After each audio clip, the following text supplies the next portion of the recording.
This is Wes, and I would like to welcome you to the Underground Geek Shack, Season 2, Episode 1. Hey, do you want to know something? Why do we create the things that we create? I guess it's probably because you found yourself in something. Whether that is you're making a book, you're writing a book, making a movie, making a piece of artwork, anything. If you find yourself in your creation that you're making, then that makes it all the more better. Today, I'm going to be talking about Pompo the Cinephile. And so Pompo the Cinephile is a animated movie, and even though the name is called Pompo the Cinephile, and you sit here and think that, oh, it must be the fact that you have this chick named Pompo and she really likes movies. It's not only about that, but it's about her assistant, Gene Feeney. Yes, that's his name. And so he is the assistant to Pompo. And they're in the middle of shooting this film and everything. And so she asked the director if Gene can make a 15-second trailer for the film. And so he makes the trailer and everything, because that was the first time because she basically has known Gene for a long time, way before we knew anything about them from where the movie started, right? And so Pompo asked Gene, she's like, hey, you're gonna be the one to cut this trailer. And so she's like, oh yeah, you already know how to use editing software. So he runs through the editing software and comes out with this 15-second trailer and everything. And they like it. And then they're like, wait, did you use outside footage? And then he's like, yeah, I thought it would be more appealing and, misdirect the audience, which was kind of interesting on his part, because Gene knows a whole lot about movies. And it gets to a point where they're going to take some PR shots for the upcoming film, and Gene ends up leaving his notebook behind, and Pompo finds it. And so Pompo is reading through it, and then she looks at the director, and she's like, hey, yeah, I'm guessing what she says to him, because it doesn't really show what happens. That part's off screen. And it's just cool, because you get to see all the inner workings of a film industry. Mainly, this is a fictional world of Hollywood, which they call Nollywood. And it's just interesting to see the inner workings of a fictional movie setting and movie, for B movies, a B-list movie producer and everything. And it's interesting because Pompo gives Gene the opportunity to not only enjoy his love of movies, but actually lets him become a movie director. And so, she writes up this script and called The Meister, and she has it on Gene's desk, and she basically leaves a note, and it's like, hey, read through the script and everything and let me know by the time I get back from breakfast or whatever. And so Gene sits down with a cup of coffee, he reads the script and everything, and then when Pompo comes back, and he's like, yo, I really like the script. And then she was like, what was the best she's like, tell me what captivated you the most. And he was like, it's when they go to it's when Lily and the girl that plays Lily and the Meister are it goes from being, what was it? It was from the sweeping meadows to the majestic view of the Alps. And he was like, and that would take, if I saw that on the big screen, that would take my breath away. And then all Pompo does, she says, wow, you answered that really quickly. And then she goes, yep, he's passed. And Gene has no clue as to what Pompo's talking about. And he's like, what? And then uh you got this other chick who comes in, and her name is Natalie. And so Natalie comes in, and she got a haircut and everything. And so she's telling Pompo that she got her haircut just like she asked. And then when Gene turns around, I keep calling him Jin for some reason, but when Gene turns around, he sees Natalie, but he says, "Oh snap, I'm looking at Lily." And Pompo's like, "Yeah, because I wrote the script for her." And it was just cool to see, like, because Pompo said that during the audition phase that Natalie didn't really fit the bill for it, but she saw like a wash of light over Natalie, and it was like a glimpse of Lily, and so she wrote out that entire screenplay for Meister. And it was interesting to see, oh, so if you get a spark of inspiration, some movie producers just go ahead and just write out an entire script or an entire screenplay just to get the idea out there. And you're like, oh, that's actually pretty cool.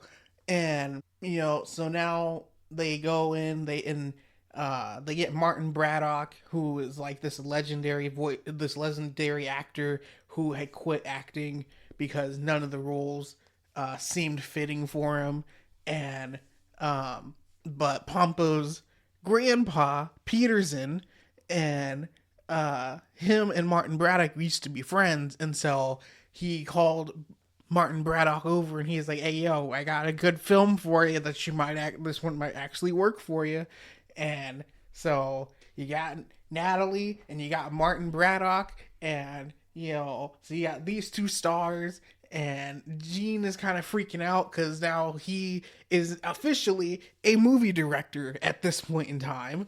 And so he kind of freaks out a little bit, and he made kind of like a declaration to himself. He was like, either because he likes movies, he was like, I got nowhere else to run. He was like, if I run from this movie, then I'm running from myself. And he was like, so either I make the movie or I die. And it's like, I don't think so, but he was like, and I'm just gonna go ahead and make the movie. And so it was like, that was cool to see. And the interesting thing is that, like, this is like after they shoot the whole film and everything. Um, if you haven't watched Pompo the Cinephile, go watch Pompo the Cinephile. I'm pretty sure you can find it on YouTube. Like, go on YouTube Movies and TV and either rent it or buy it. But it is a good film. I'm not lying. Even my friend Alan, he can tell you that it's a good film. He liked it. um, but there's a moment where, because the thing is that for Pompo, right?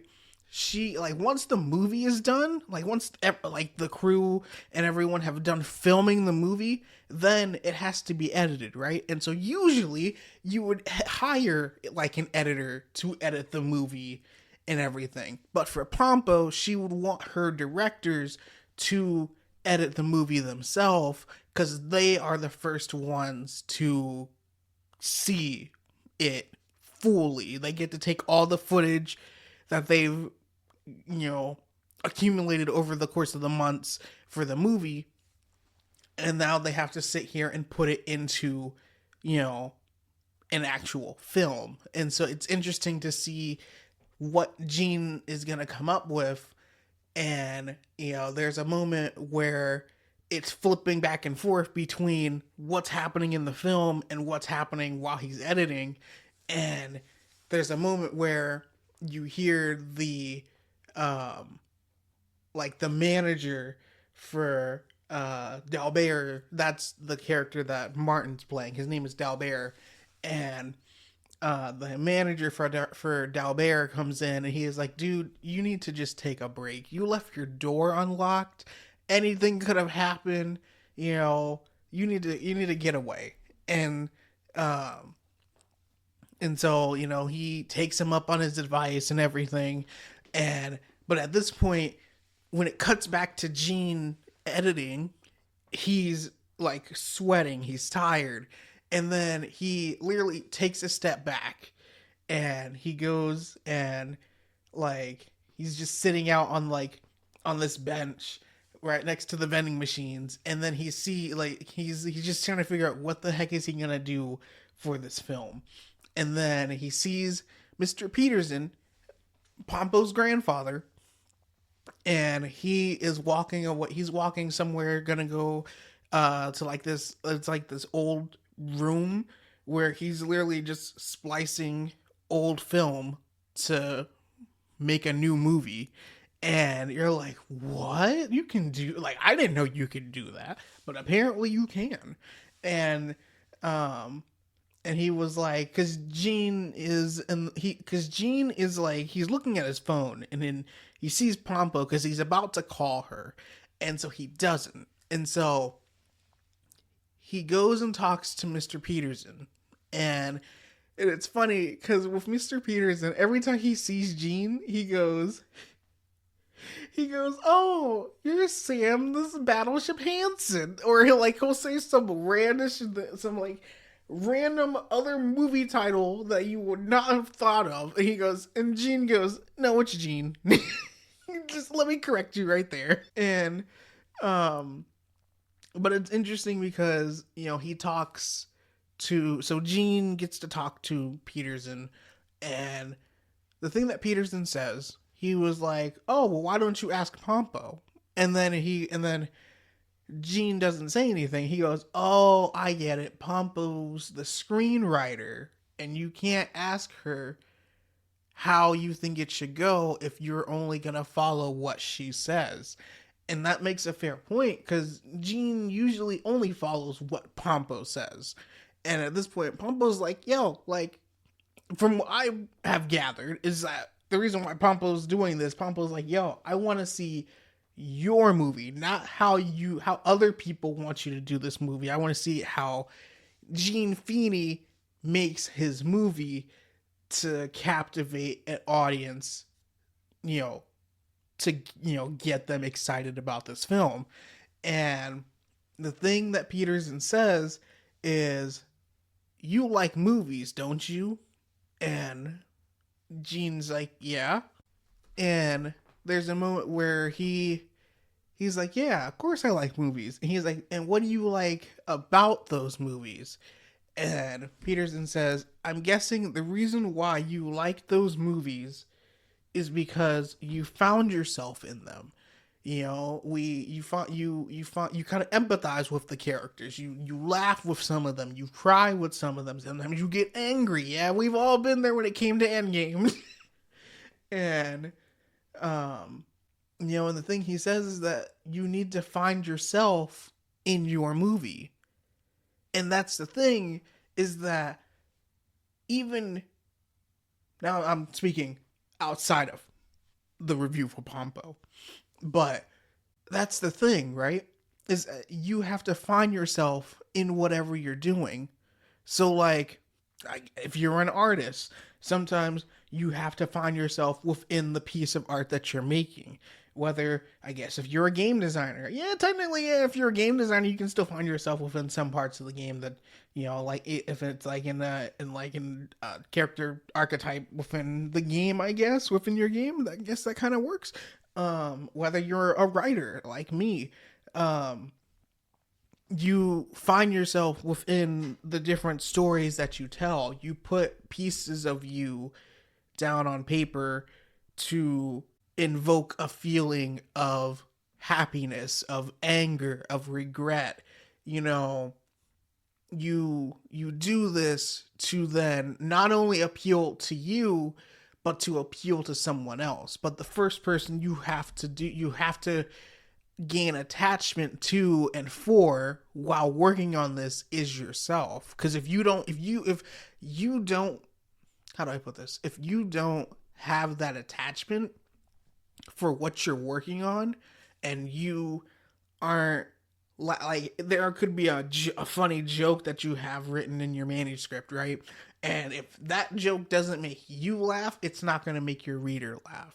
If if you have a funny scene in your movie, if it's not funny to you, it's not going to be funny to your audience, right? And it's just those things like kind of hit different when you literally are looking at it from a different angle. So I guess my advice to y'all is if you haven't checked out Pompo the Cinephile, go check out Pompo the Cinephile. It's really interesting and really funny. But yeah, find yourself in your work and continue pushing forward with whatever it is you are working on in the process until you hit your end goal of finishing said project. All right, take care. Thank you for listening, and I hope you've enjoyed your visit to the Underground Geek Shack. I know this one was a little bit shorter, but I thank you. See you guys.